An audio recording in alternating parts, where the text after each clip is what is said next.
the services that we offer are peer support, family peer support services, and then advocacy, case management, transportation, and we provide that to anyone that is experiencing the criminal justice system.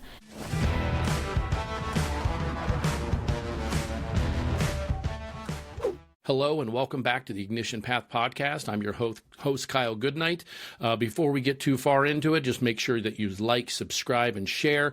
If you hear something during this episode that really makes you want to send to a friend, don't hesitate. Hit that share button and let other people know about this episode. So today I have Channae Haller. So her and I've had a couple of pre-meetings, and we go, Channae Haller.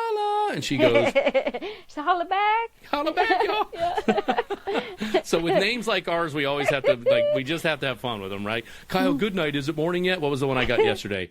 It was a, hey, bad night. Bad morning is what they called me. Hey, bad morning.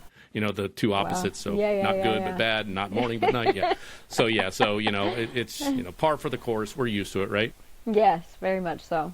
Well, Channae, thank you so much for coming on the Ignition Path podcast and getting ready to talk about your 501c3 and how you got through that process and what the entrepreneurial path that you took during that. So go ahead, introduce yourself, talk about your background a little bit, what you did before you were an entrepreneur, or if that started at birth, just explain the path through entrepreneurship, and then we'll get into specifics about your charity a little bit later. Okay, sounds good. So my name is Channae, and I kind of have always been in the entrepreneurial kind of area. I was in the salon industry and was an esthetician, and then after that, and so I had an LLC with that, and then after that, I started a jewelry business that I did resin art and made jewelry, and kind of did both at the same time, but had some things happen, and I started diving into the nonprofit aspect of things because I started helping individuals that were experiencing something that I had gone through, and I just it was a whole different world, the nonprofit world. So that's been a really eye-opening process for sure, compared to the LLC or the sole proprietorship, anything like that. So it's been a little bit. Yeah, and I'm an LLC personally. Goodknight Voiceovers is a LLC, and then I've got a doing business as GPS podcasting services. So I've got two LLCs, if you will. So I don't know much about the nonprofit world. Mm-hmm. I wanted to get to know more. I want to know if there's possibly somewhere down the line where I could make a nonprofit for my first responder mental health stuff. That would be a cool way to be able to provide it for free once you got funding and whatnot. So tell us a little bit more about your 501c3 and what it is and what it does and how it ties into your entrepreneur background. Yeah, no, for sure. The process was really complicated, actually. I wish that I had someone to kind of navigate through that. I ended up hiring an attorney. I ended up, just because of some of the stuff, especially filing the paperwork with the 501c3 accreditation, I just wanted to make sure that I wasn't doing anything wrong. So I found an amazing agency or law firm that specializes in nonprofit. And so they helped tremendously because at first I just didn't know how to really set up everything. What's the process? What do I go through first? Which paperwork, business aspects, do I become incorporated? Do I do this? And so it was the navigation that they really helped tremendously through that process. And then we became 501c3 accredited this February. And when did you start that process? So I started it, I really didn't I was doing all of the kind of volunteer aspect of things and all the work, but not getting paid for it like a nonprofit does. But I wasn't actually looking into the paperwork until a lot of people were advising me when I started the nonprofit and just kind of helping the incarcerated individuals to I was oh, maybe this should be a business, and that's when I started being it's a nonprofit, I guess, essentially. And And then a couple people kind of navigated me and was like, oh, you should look into this. And I started asking other organizations like what they did or suggested. And some people, it was just really overwhelming for them. And so that's why like I ended up just doing the attorney angle, you know, because it was just, I didn't want to mess up anything, especially with it being a nonprofit and with you know, dealing with a lot of these different clients. I just didn't want to mess anything up or do anything that, and especially because I have dealt with the criminal justice system, I don't want to do anything illegal. Right, yeah. I don't want to do anything. Make sure your that's I's are dotted and T's are crossed. Yeah, exactly. I have people that I have not made super happy, so I just always keep my ducks in a row, make sure everything is, you know, dotted, signed, good. So. And it provides a layer of protection to you personally too, doesn't it? Yeah, it does. More so than an LLC, I guess. Correct. The LLC is such an easy process. Well, I did mine online and had my number that same night. Yeah.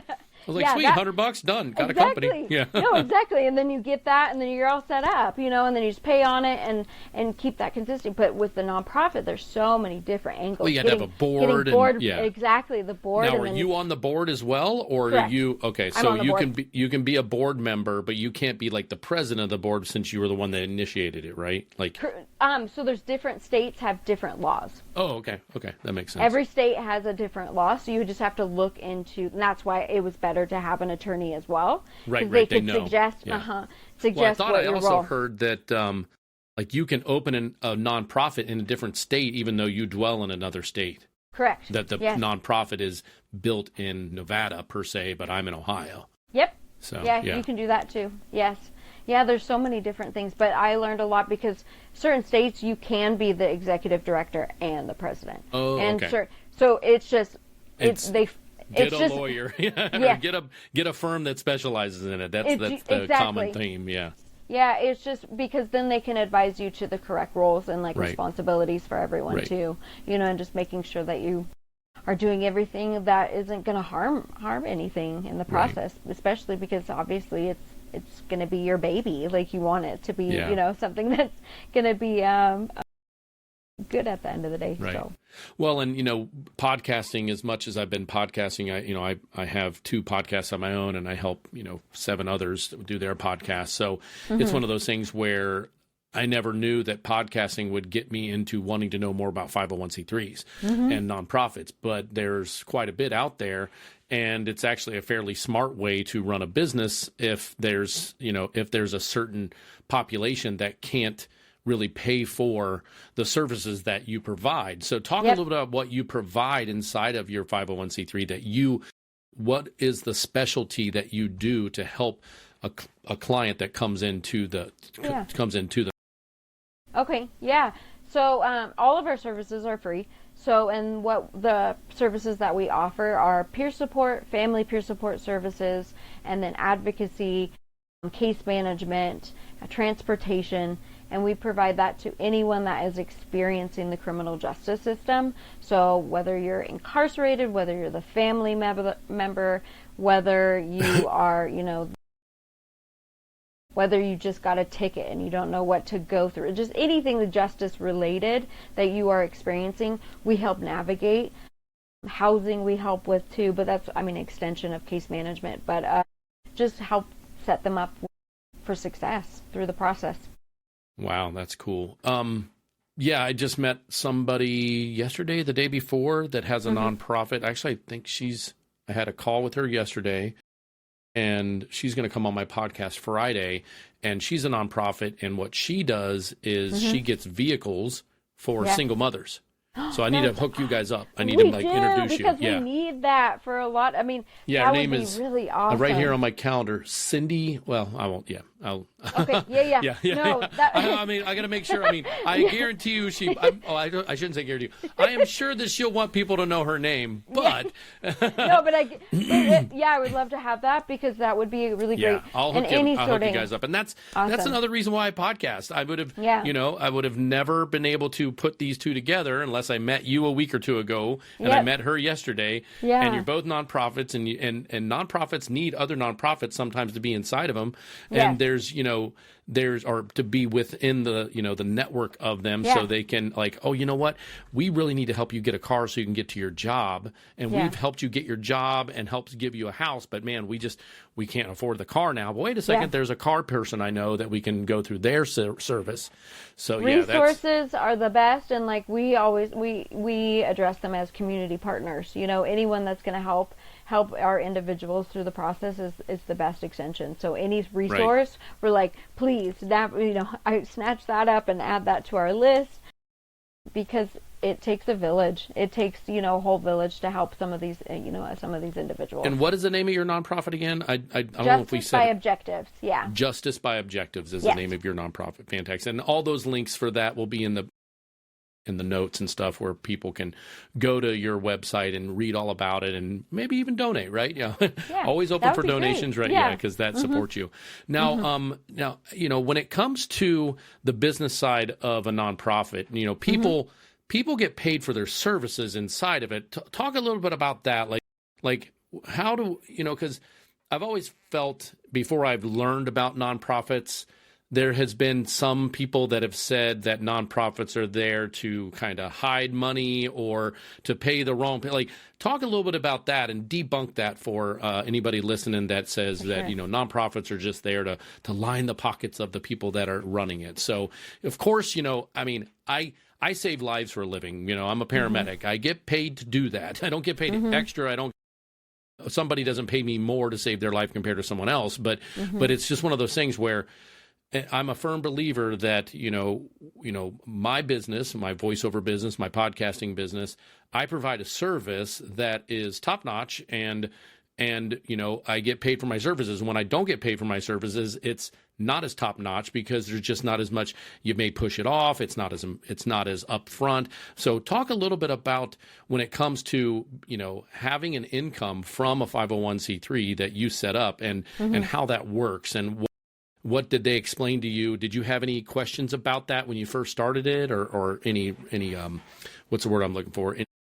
Not regrets, any reservations of having that be a part of your income? So it really all depends on the grant. So we're grant funded. We get donations as well, but really like the most money that we get is from grants. And so typically how we employ an individual or do anything within that money is from whatever's implicated inside of the grant. So we can't, because we have to extend it all out to that foundation after a lot of the times, and it has to be itemized in every single detail of what we're using. So there is like checks and balances that you report to back to the IRS every year. Correct. Okay, quarterly, what have you? What is it? Quarterly or? So we just started. We just became 501c3 accredited. We don't have to do a 990 until this January. So this January we will, and then after that, yes, quarterly.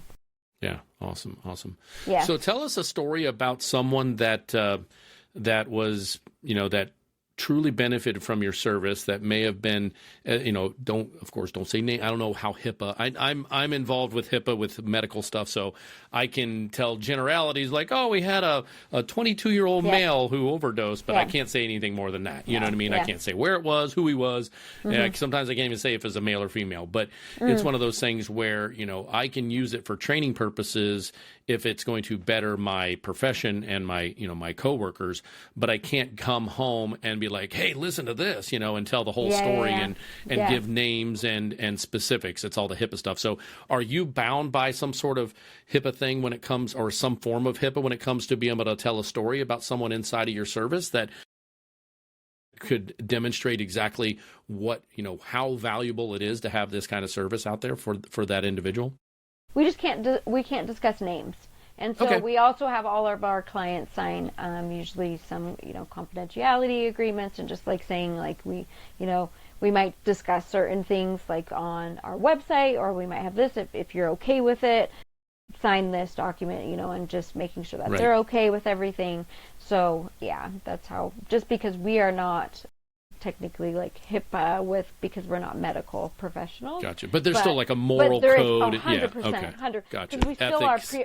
We still are, I mean, our certification is still with the Department of Health and Human Services. Okay. So, Okay. do you know what I mean? And it's through the state. So we're still attached. There's still technically HIPAA, but it's like different verbiage, you know? Okay. And just making sure that we're not discussing names, but we can like their success stories, especially if they relay those success stories and give those to us to explain to them, but we just leave names out of it, and obviously we don't attach pictures if they don't want to be on anything. So, but Well, tell us one of your success stories then, if as much as you can say, you know, publicly, because this is a public podcast, but and YouTube channel. But you know, tell us something that was a service that you guys provided, your 501c3s provided for an individual, and how that affected their life as a whole. Do you have any backstories like that? Yeah. There's one right now. He just, I'm super proud of him.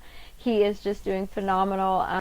You know, he was really struggling, and he had a severe mental health condition as well. He was also experiencing a lot of the imperfections in the criminal justice system, and he also felt like his race had to deal with it. And it was, and I saw a lot of the things that he was saying. You know, at first I thought it could have been an angle of his schizophrenia, just having the paranoia, but I just saw a lot of things that he was seeing as well. And so I just, you know, advocated for him and was there at any of his court appointments, going to housing appointments. Like, we ended up, like, he was homeless, he had nothing, but he had an amazing past, like amazing, like football scholarship, like amazing things, but schizophrenia kind of took effect on him. Anyways, the help and the support that we provided him, got him housing, you know, set up with housing. So he was living in an apartment, and then he, you know, got a really good job. He's now has a job. He's, you know, taking his medications actively. He's consistently, like, doing therapy. He's consistently taking on and, like, actually verbalizing about, like, the past that kind of maybe sent him into some of the psychosis, you know, and he's just really understanding who he is as a person. And it's just really cool to see, because he's, like, so proud of himself. Like, he's like, because he went from being part-time, and now he's like, guess what? And calling, you know, and, you know, I have full-time, you know, and it's just really cool to see now, like, he has a life, he has a purpose. Before, like, you could see it in his eyes, like, he's just like, what's the point? Like, I'm just going to go to jail, and I'm just going to do this. But now he's like, I don't want that to happen. Like, let's advocate for this. Like, let's, I now have a place to live. Okay, oh, cool. Now I have a job that's giving me money, and I can actually go out to eat. I can go do this. I can hang out with friends. And be a normal person. You know, exactly. And it's just so cool, because we're the one that he calls. And, you know, when he's having that good positive thing, and it's just the coolest, because you can see just a big light that goes off on him, especially when he hears those words. Like, I try to always extend that out to, like, I'm so proud of you, because some of these people have zero support. They don't have a mom or dad that they're talking to. They don't have a brother, sister. They don't have anything. So you need to give them that. They don't have that, you know, unit. Yeah. Nope. So even when they're doing good, who are they going to relay it to? You know, so it's really cool to see that we're the ones that he extends that out. And he's like, you know, wants the high five and wants the, you know, kudos, because he's doing fabulous. He's doing fantastic. So, like, you're like you're kind of like a life coach, but you're also like a facilitator. So you facilitate things, but is there life coaching involved with that as well, or how does that work? So peer support. Yeah, I mean, you said mental health stuff, so you're not a mental health expert, but you can guide them to the mental health. Yeah. Mental health resources. So what a peer support specialist is someone that, you know, gets certification. They do a 40-hour training. It's all trauma informed. Oh, okay. And so they specifically, you know, help with the extending out of the mental health resources with us. We get proper education on attorney resources, anything law-related resources, extending that out, but we educate ourselves on that, but you learn that through your training. And these peer support specialists have lived experience, so they have actually gone through those experiences as well. They just are now in recovery from those angles, whether it be a mental health condition, whether it be substance abuse, or criminal justice involved. majority actually have probably all three, and then like pretty much the people that we have employed and everything have similar, all three, you know. Gotcha. And so then they can help with any angle of that process too. Awesome. Well, that's actually a good segue with talking about the mental health stuff. I'm going to take a little quick word from our sponsor, and we'll be right back, and we'll finish up. Okay. Word from our sponsor. Let me ask you a question. Would your life be better if whatever you're struggling with, you could finally break free of? So what am I talking about? The Funky Five. What's the Funky Five, you ask? It's those oh-so-familiar struggles: procrastination, people-pleasing, perfectionism, low self-confidence, and the one I call the big A, anxiety. For years, I struggled to manage my own version. I call them my Funky Three.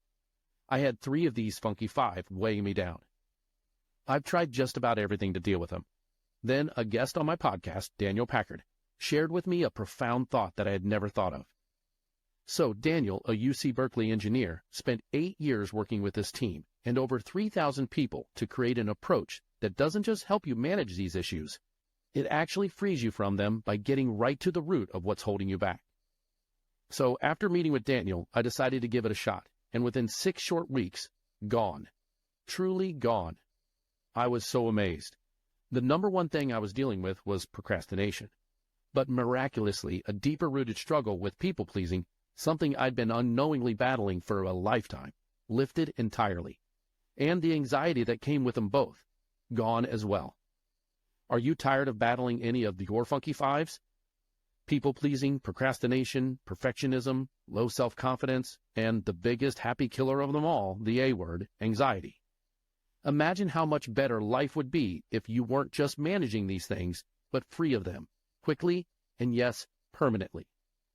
If you're ready for a real solution, head to danielpackard.com and get his free 90-minute training.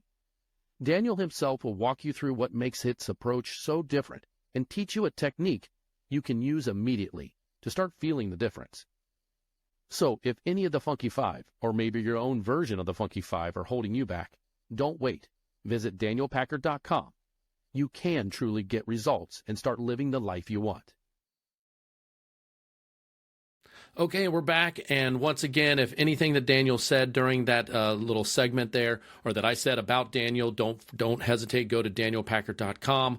Find out what Funky Five that you'd like to deal with. I know that I personally went through his system, and he helped me tremendously. I found out I had 3 of the Funkies, right? And 2 of them led to the anxiety that I started feeling, and I was not prepared to deal with them and know how to deal with them. And his system was incredible. So danielpackard.com, support our sponsors. They help keep this going, because everything is a time and effort. And like we were talking earlier with Channae here, that we do get funded certain ways, and one of them is sponsorship for me, for you. It's donations and grants. And someday, maybe, hopefully, with my mental health for first responders, I run a podcast on that.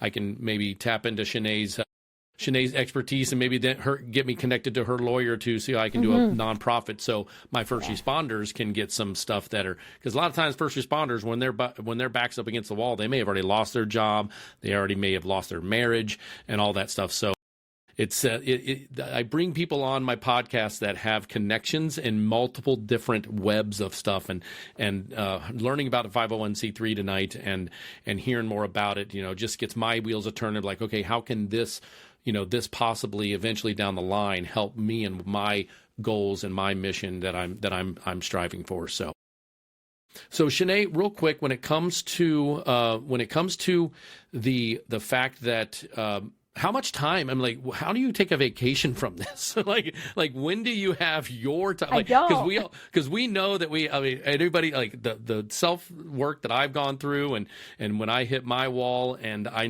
learned self-care and how important that is. What do you do for your own self-care inside of a 501c3 that is so emotionally draining at times and physically draining? I'm sure it sounds like you give all of yourself to these folks that come into the system.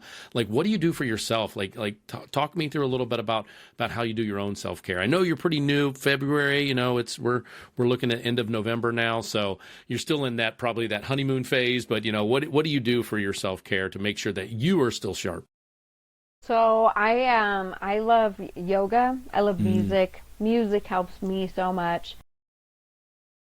If I put on a good song, I can kind of tune out. I used to run a lot, but running really helped get my mind kind of cleared and focused. And I've been doing kind of different classes, like going to sound bowl classes. What was it? Sound bowl, like the sound bowl class. So the sound it's bath. Your birthday. When they're doing a sound it's bath. Your birthday. And then that guy? No. No. Oh, I thought you meant the sound bowl. I thought you meant like the guy that plays the happy birthday song on the little metal thing. It's your birthday. Your happy birthday. Have you seen that guy? That guy's amazing. I'm just so entranced. I was just like, it's your birthday. I don't ever shut it. Whenever I'm flipping through, if I'm TikToking or if I'm reeling or I'm going through shorts and he comes across, I'm just like, nope, I'm going to listen to him. I listen to his whole thing because he just makes me happy, you know? Yeah. But I get it. I've seen the sound bowl at the different. Oh, they're so good. I just get to like lay there and oh my gosh. Yep, it sounds just like that. Well, some people say I have perfect pitch, but yeah. No, it was good but it like I can just tune out everything. So, that's good. Well, it helps that I have a really nice microphone to get that sound out too. So. I'm also someone so one of the reasons why I'm a voiceover actor, I became a voiceover actor, is I'm a mimicker. I can mimic what I hear. So like when it comes, that's why I don't have perfect pitch in a way that I can say that who is C minus or C major. I don't know that. I haven't memorized that yet. However, if I hear it, I can mimic it. So yeah, it's really cool when it comes to like doing voices for video games or, character voices. My first national commercial, I mimicked Little Penny Hardaway from the 1990s basketball commercials. That was Chris Rock.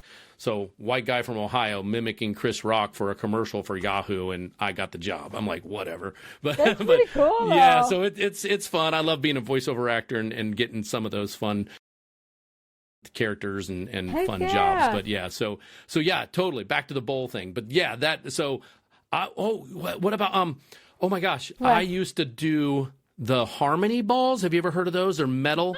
And they go metal balls. Yeah, and they go. Those are pretty cool. I used to keep them at my bedside, and I'd sit there. And I'd sit there and I'd go to sleep because they're so melodic, and they had a melody to them. And you could buy different tones and different things. Yep. And it was so incredible. I used to do that all the time. Plus, it helped with dexterity. So, so it's very similar to that, with the harmony. I've wanted to get one of those harmony bowls. I go to the beach every year. And one of the stores my daughter loves to go into, we call it the hippie store. And it smells like incense when you walk in, and it's got all these crystals, and I'm like, yeah, this is cool. And every time on one of their shelves they have these bowls with the little with the thing. And I'll play with it, and I'm like, man, I should get one of these. They're pretty soothing, you know what I mean? Yeah. Like it's really cool, but I just do a lot of that. And I like to read.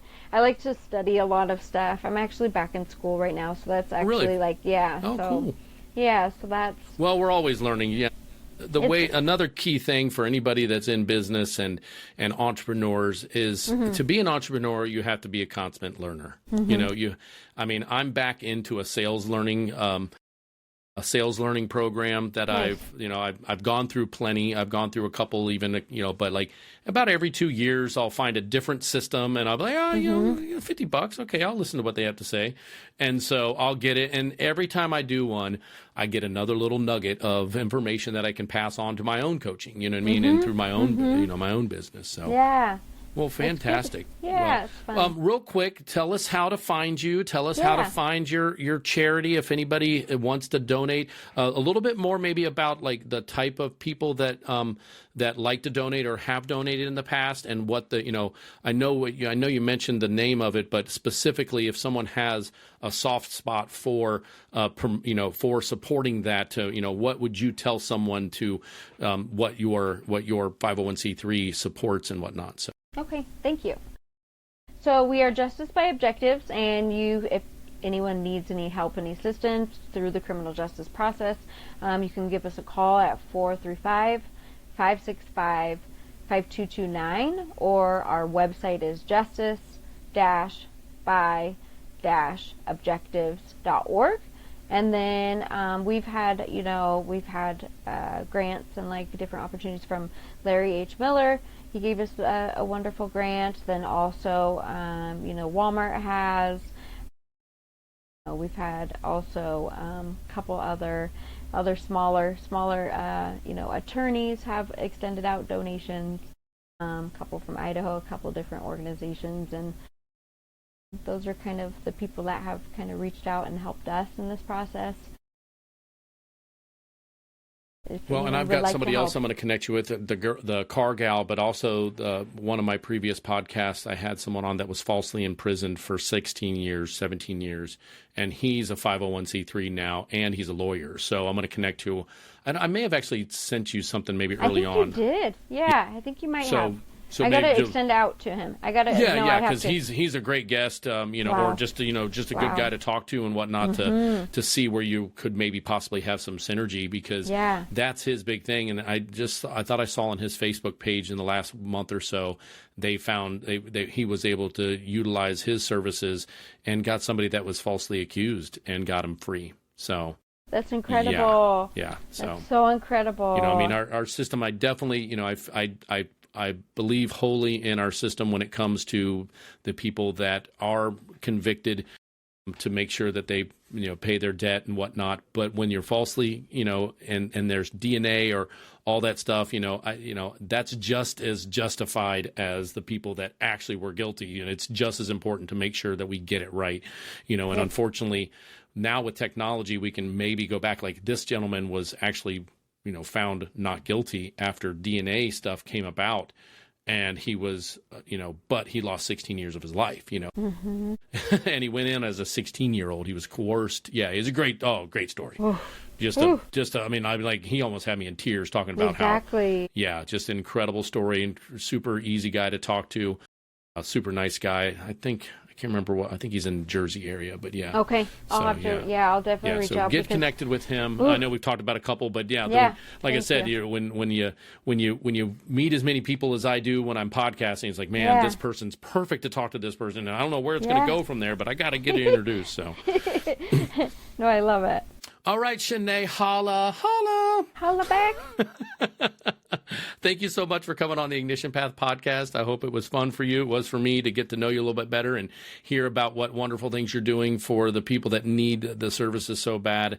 And, just keep up the good work, and take that self-care. Like I said, I've gone through my own non-self-care years. And now that I know what self-care is, I've definitely in a much better place. So don't forget about that for your, I know you can probably give so much of yourself inside of this system. But thanks so much for coming on the Ignition Path podcast and explaining your 501c3 and explaining your path through that and the entrepreneurial aspect of it. And anything else you'd like to say to our listeners? Yeah, just thank you. Thank you for having me on here. It was so much fun. I just love chit-chatting. You have a lot of knowledge yourself, and I just appreciate it. And if anyone, even if you're not in the state, so we're in the state of Utah, if anyone needs help or assistance or resources to help navigate peer support, in other states, we are more than happy to help as well. Okay, that's actually a great thing to cover, is that you do help other people from different states. Mm-hmm, we do. So we've been getting a lot from Alabama and different places, actually. So, Interesting. Yeah. All right. Yeah. All right, Channae, thank you so much for coming on the Ignition Path podcast. Don't forget to like, subscribe, and share. And if anything that you heard during this podcast, whether it came out of my mouth or her mouth, that resonates with you and someone else needs to hear it, don't forget to hit that little share button. It's a really easy one on your phone or on your computer. Just push that off and share it with them. So thanks a lot, and talk to you later. Thank you for listening to Ignition Path, fueling the entrepreneurial fire.